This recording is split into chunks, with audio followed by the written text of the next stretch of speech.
Joint കൗൺസിലിന്റെ ആഭിമുഖ്യത്തിൽ സംയുക്ത അധ്യാപക സർവീസ് സംഘടനാ സമരസമിതി നടത്തിയ 36 മണിക്കൂർ രാപ്പകൽ സത്യാഗ്രഹ സമരം അവസാനിച്ചു. ജീവനക്കാർ ജനുവരി 22-ന് ഏകദിന സൂചനാ പണിമുടക്ക് നടത്തും. വിവിധ ആവശ്യങ്ങൾ ഉന്നയിച്ച് ജോയിന്റ് കൗൺസിലിന്റെ ആഭിമുഖ്യത്തിൽ സംയുക്ത അധ്യാപക സർവീസ് സംഘടനാ സമരസമിതി സെക്രട്ടേറിയറ്റിന് മുന്നിൽ നടത്തിയ 36 മണിക്കൂർ രാപ്പകൽ സത്യാഗ്രഹ സമരം അവസാനിച്ചു.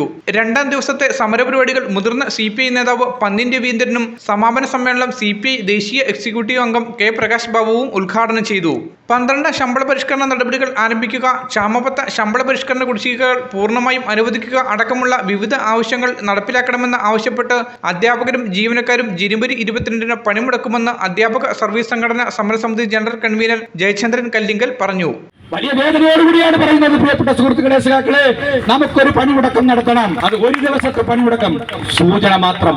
എല്ലാം അറിയാവുന്നവർ, ഇതെല്ലാം മനസ്സിലാക്കുന്നവർ കണ്ണടച്ചിരുട്ടാക്കിയാൽ അവരുടെ മുന്നിലേക്ക് വെളിച്ചത്തിന്റെ ദീപശിഖയുമായി, ആ പണിമുടക്കത്തിന്റെ വെളിച്ചത്തിന്റെ ദീപശിഖയുമായി നമുക്ക് എത്തണം.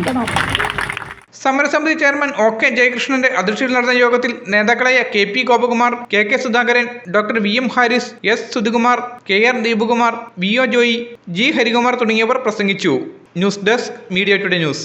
തൊടുപുഴയെ പൊന്നണിയിച്ച കണ്ടിരിക്കൽ ജ്വല്ലറി ഈ ഡയമണ്ട് ജൂബിലി ആഘോഷവേളയിൽ ഞങ്ങളുടെ നവീകരിച്ച ഷോറൂമിൽ നിങ്ങൾക്കായി ഒരുക്കിയിരിക്കുന്നു 916 HUID ഹോൾമാർക്ക് ലൈറ്റ് വെയ്റ്റ് ആഭരണങ്ങളുടെ അതിവിപുലമായ കളക്ഷനുകൾ. ഒപ്പം നേടാം ഓരോ പർച്ചേസിലും പണിക്കൂലിയിൽ 50% ഇളവ്. ഇനി ആഘോഷം ഏതായാലും പരിശുദ്ധ പൊന്നിന് Kandirickal jewellery, near civil station, Thodupuzha.